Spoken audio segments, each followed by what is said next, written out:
The morning my mother was lowered into the ground, my brother's wife slid a manila envelope across the church pew and told me to sign it before the casket touched dirt. I remember the smell of lilies. That sickly, sweet funeral smell that crawls up your nose and stays there for days. I remember the way my black dress kept sticking to the back of my legs because I'd been sweating through the whole eulogy, and I remember her perfume, something expensive and floral, the kind of scent that announces a woman before she enters a room. My sister-in-law had been married to my brother for 11 months when our mother died. 11 months. Before that, none of us had even met her. He brought her to Mom's hospital room 3 weeks before the end, introduced her like she was royalty, and within 48 hours, she had Mom's lawyer on speed dial. I should have known then. I keep telling myself that. The funeral was in the same little Methodist church where my mother had taught Sunday school for 31 years. Half the town showed up. People I hadn't seen since high school, women who used to bring casseroles when Dad died, the old organist who couldn't quite reach the high notes anymore. My mother was loved. That's the thing nobody understood until they got to the reception and saw the line out the door. I was sitting in the front pew, staring at the spot on the carpet where I used to sit cross-legged for children's sermon when she sat down next to me. My brother's wife. She didn't say hello. She didn't say sorry for your loss. She just opened her purse, pulled out the envelope, and laid it on my lap. "You need to sign this today," she said. Her voice was low, but it had this edge to it, like she was used to people doing what she told them. "Before the will gets read, it's just a formality. Your brother already signed." I looked down at the envelope. My hands were shaking from crying, and I couldn't make my fingers work right. "I don't even know what this is. It's nothing. Just paperwork. Releasing your interest in the house so we can settle the estate quickly. Your brother and I are going to take care of everything. You won't have to worry about any of it." The casket was still at the front of the church. My mother was still in the room, and this woman, this stranger I'd known for less than a year, was telling me to sign away the only home I'd ever known while the funeral director was still fluffing the flowers. Something in me snapped, quietly, the way a hairline fracture works through bone before you even feel it. "I'm not signing anything today." She turned to look at me full on for the first time, and I saw something behind her eyes that I will never forget for the rest of my life. It wasn't grief. It wasn't sympathy. It was calculation. Cold and clean, like a knife pulled out of a drawer. "You're going to regret that," she said. Then she stood up, smoothed her black dress, and walked back down the aisle to where my brother was standing by the door. He didn't look at me. He hadn't looked at me once during the whole service. I'm getting ahead of myself. Let me back up. My name doesn't matter for the story. What matters is that I'm 31 years old. I work as a paralegal at a small firm 2 towns over. And until the day my mother died, I thought my brother was one of the good ones, 3 years older than me. The kind of big brother who taught me to ride a bike and who used to scare off boys in high school just by glaring at them across the parking lot. Our father died when I was 16, and he stepped up. He was the man of the house. He drove me to my SAT, helped me move into my first apartment, walked me down the aisle at my own wedding before that whole thing fell apart 2 years ago. I loved him. I trusted him completely. That's how badly I missed it. He'd moved out west for work about 5 years back, some kind of finance job. He'd come home for Christmas and birthdays, and we'd talk on the phone every other week, but the visits got shorter and shorter. Then last spring he called and said he was getting married to a woman named Camille who he'd met at some networking event. He sent a picture. She was beautiful. Tall, dark hair, the kind of smile that looks practiced. I asked when I could meet her. He said soon. Soon turned out to be a courthouse wedding I wasn't invited to. Mom was upset about it, but she made excuses for him. She always made excuses for him. He was busy. The job was demanding. Camille's family was very involved, and they wanted to keep things small. She told herself those things until she believed them. I tried to believe them too. Then in August, Mom started losing weight. She'd been having stomach trouble for months and writing it off as stress. By the time she finally went to the doctor, the tumors had spread to her liver. They told us 6 months. She lasted 4. That's when my brother came home. Camille came with him. The first time I saw her in person was in the oncology wing at Memorial. Mom was hooked up to about 6 different machines, and Camille walked in wearing a cream-colored cashmere coat that probably cost more than my car. She kissed Mom on the forehead, called her Mama, and then immediately asked me if I knew where Mom kept her important documents. I should have walked her out of that room right then. I really should have. Instead, I let it slide because I was tired and grief was already pulling at the corners of my brain. My brother said Camille was just trying to help. He said she'd handled her own father's estate the year before and she knew what to do. He said she had a head for these things and I should be grateful. I was grateful. For about a week. Then the questions started. She'd corner me in the hallway outside Mom's hospice room. Did Mom have any safe deposit boxes I knew about? What about the property in the mountains, the cabin Dad had built before we were born? Were there any life insurance policies I'd seen paperwork for? She had this way of asking these things, like she was just being thorough, like she was just trying to spare me the burden. I started telling her I didn't know. Even when I did know, some instinct in me had finally woken up. The day before Mom died, I was sitting by her bed, holding her hand. She'd been in and out of consciousness for 2 days. Her breathing was shallow and slow. I was reading to her from a Mary Oliver book she'd loved when I was a kid, and she squeezed my hand. Just barely, but I felt it. I leaned in close. Her eyes were open. She was looking right at me. "Don't trust her," she whispered. "Promise me. Don't trust her with anything." I asked her who. I knew who, but I asked her anyway because I needed to hear it. "That woman, your brother's wife. She's not what she seems. There are papers in the cedar chest. Promise me you'll find them before she does." Those were the last words my mother ever said to me. She was gone 6 hours later. So when Camille handed me that envelope at the funeral and told me to sign it without reading it, I didn't sign it. And when I got home that night, exhausted and hollowed out, I went straight to the cedar chest at the foot of my mother's bed. That cedar chest had been in our family since before I was born. Mom kept her wedding dress in there, her baby books, the quilt her grandmother had made. I dug through it 1,000 times as a kid, pretending I was a pirate looking for treasure. I knew every corner of it. So when I lifted out the wedding dress and saw a manila folder taped to the underside of the lid, I knew Mom had hidden it there on purpose. She'd wanted me to find it. The folder had 3 things in it: a copy of her current will, dated 4 months before her death, a handwritten letter to me, sealed in an envelope with my name on it, and a small flash drive in a plastic baggie.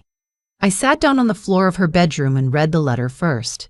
Mom's handwriting had gotten shaky toward the end, but I could still read it. She wrote that she'd known something was wrong from the first day she met Camille, that Camille had asked too many questions about the family money, that my brother had become someone she didn't recognize since the marriage. He was secretive. He was cold. He'd stopped calling her. When he did call, it was always to ask about finances. She wrote that 3 weeks before, she'd hired a private investigator, a man named Robert who'd been a friend of my father's back in the day. She'd asked him to look into Camille. The flash drive had what he'd found.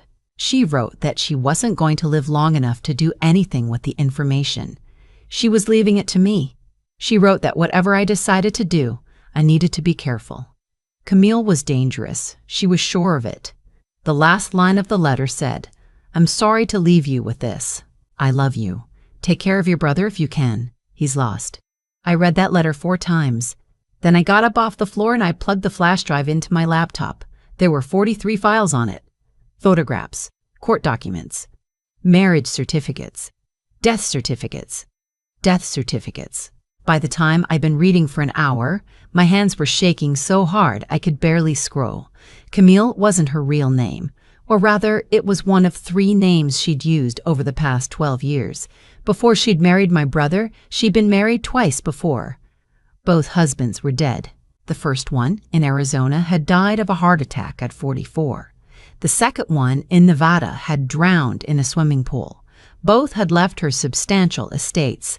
Both had families who'd suspected something but never been able to prove it. The Arizona widow's family had hired Robert 2 years after their son's death. He dug up everything he could, but the trail had gone cold.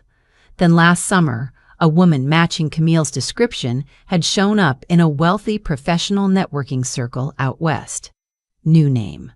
New backstory. Same playbook. My brother had walked right into it. I closed the laptop and sat in the dark for a long time.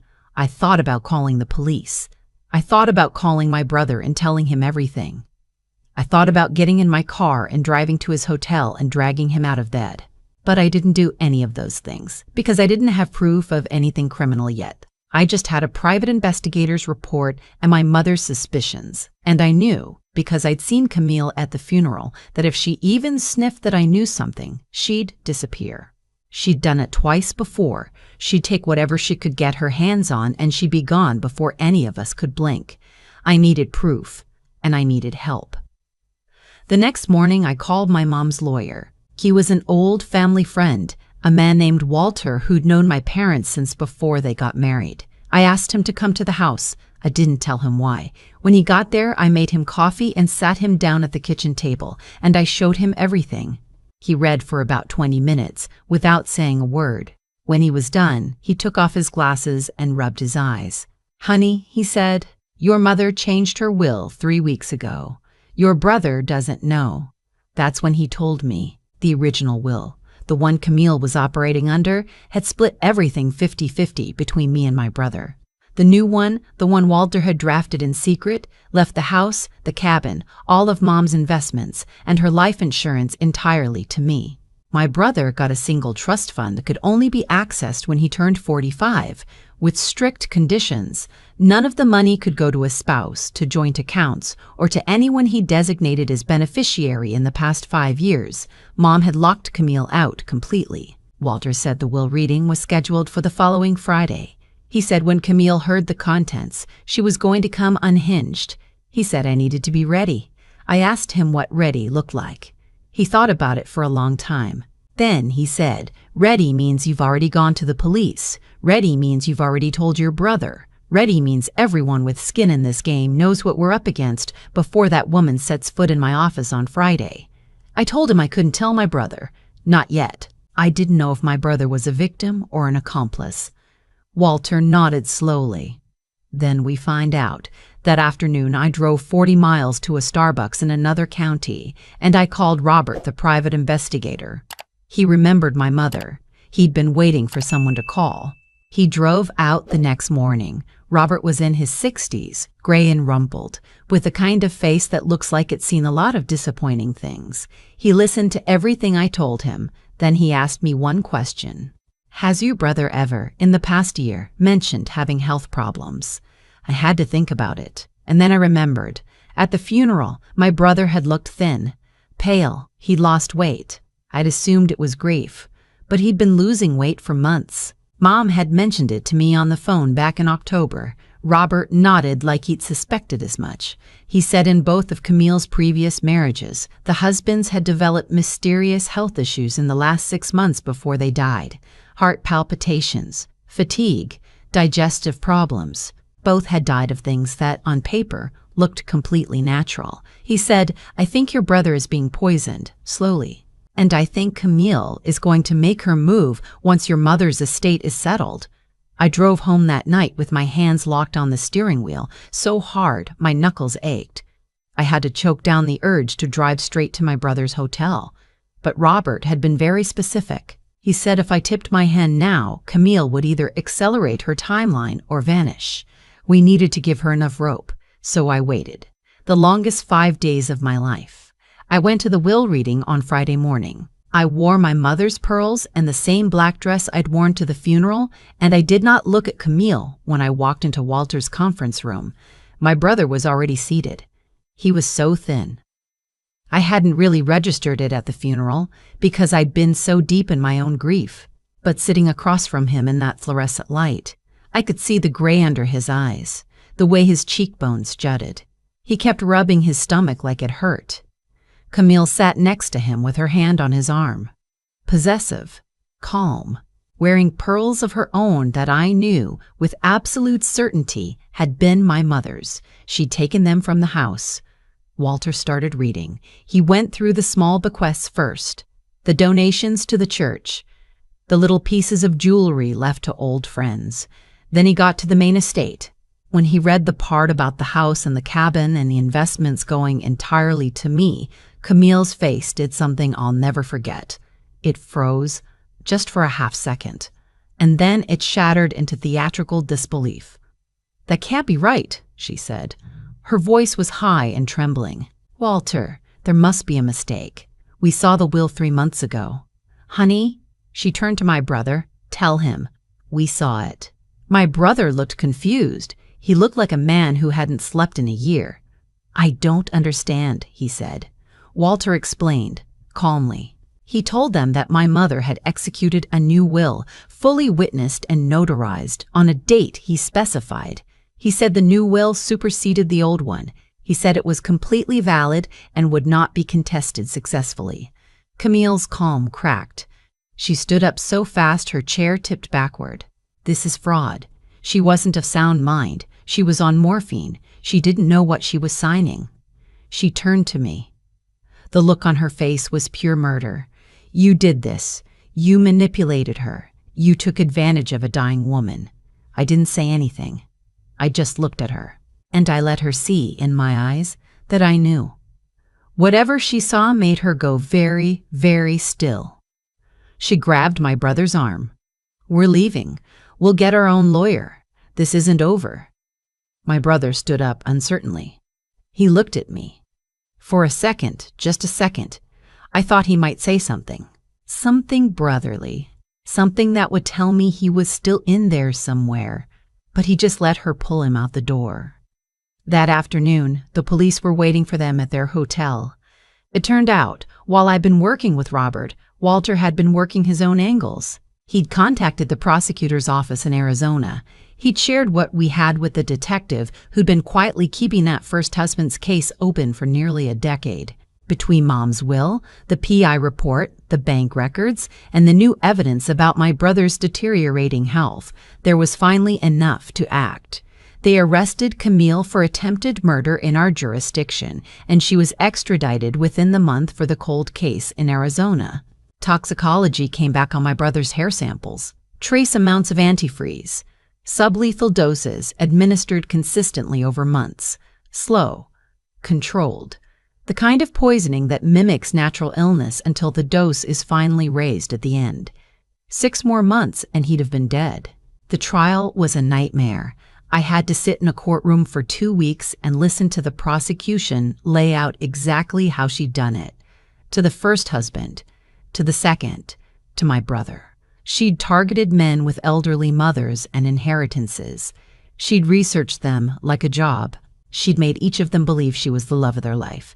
She got 2 consecutive life sentences. No parole. My brother spent 3 months in the hospital getting clean of the heavy metals in his system. The day he was finally discharged, I drove him home to our mother's house, the house she protected for me.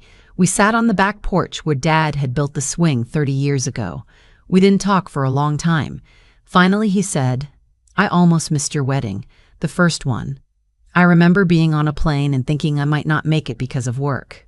I almost wasn't there to walk you down the aisle. I said I remembered. I would have killed someone if I'd missed it. And then last year, I cut you out completely. I didn't even invite you to my wedding. I told myself you were too busy, that you were dealing with your divorce. I made up reasons." She made up reasons for me. His voice broke. "Mom tried to tell me. She called me in October. She said something didn't feel right. I told her she was being paranoid. I was so angry at her for not liking my wife." He cried then, hard, ugly sobbing into his hands. The kind of crying that comes out of a person who has finally understood what they almost lost. I sat next to him and put my arm around him, and I let him cry. He was my big brother. He was the boy who taught me to ride a bike. He'd been a pawn in something none of us had been ready for. That was almost a year ago now. He moved back home. He sold the house out west, and he bought a little place 10 minutes from the cabin. He's slowly getting his strength back. We have dinner every Sunday. He goes to therapy twice a week. He sees a cardiologist regularly because they want to keep an eye on the long-term damage. But he's alive. He's here. He's my brother again. I kept the house. I rebuilt my life in it. I started dating again last spring, a man I met at the legal aid clinic where I'd started volunteering on weekends. He's a teacher. He has a quiet laugh and he loved my brother before he loved me, which is probably why I knew he was real. He proposed in October on the back porch, on the same swing where my brother had sobbed into his hands a year before. We're getting married next month, in the same little Methodist church where I buried my mother. I think about her every single day. I think about how she knew, how she sat in that hospital bed dying and used the last of her strength to protect both of her children. How she trusted me with the truth even though it nearly broke me to carry it alone. And I think about that envelope at the funeral, the one I almost signed. I think about how close I came, in the worst week of my life, to giving away everything because I was tired and grief-stunned, and I trusted that my family knew best. If you ever find yourself in a moment like that, a moment where someone is rushing you, telling you it's just a formality, telling you to sign first and ask questions later, don't. Don't sign. Take the envelope, put it in your bag, go home, read every word. My mother saved my brother's life because she didn't trust the woman who married him. I saved my own life because I didn't trust an envelope at a funeral. Sometimes the only thing standing between you and the worst thing that's ever going to happen to you is the simple decision to slow down, to say no, to say not today. The pearls Camille stole from our mother were recovered when the police searched her hotel room. I wear them now. I wore them to my brother's first day back at his new job. I'll wear them at my wedding. My mother's hands were the last hands to fasten that clasp before mine. Sometimes late at night, I swear I can still feel her there, standing behind me, watching out for me, the way she always did, the way she always will. I think about that envelope almost every day, the weight of it on my lap, the way my hands were shaking too hard to hold it steady, the way Camille's voice slid across that pew like oil, telling me it was nothing, just a formality, just paperwork. And I think about how easy it would have been to sign it, how my body wanted to, how grief makes you small and tired and willing to let other people hold the pen. I didn't sign it because my mother had already taught me 1,000 times over that fast decisions made under someone else's pressure are almost never your own. She used to say that if a person was rushing you, that was the information. That was the whole answer. The rush itself was telling you something. I didn't understand it as a child. I understood it that day in the church. What happened to my brother happened because he stopped slowing down. He stopped asking questions. He met a beautiful stranger and she made him feel chosen, and somewhere in there he traded his own judgment for the comfort of being adored. And the cost of that trade was nearly his life. I'm not angry at him for it. Anyone can be loved into stupidity. But I watched what it did to him, and I learned something I will carry with me for the rest of my life. The people who really love you do not require you to abandon your instincts. They invite you to keep them. My mother died knowing something was wrong, and she did the bravest thing I've ever seen a person do. She used the last weeks of her life to build a quiet trap, not out of revenge, not out of cruelty, but because she understood that protecting the people you love sometimes means doing the unglamorous work in secret. Hiring a man like Robert, taping a folder under the lid of a cedar chest, trusting that her daughter would be paying enough attention to find it. She didn't have time to save my brother herself, so she made sure I could. That's what I want anyone watching this to understand.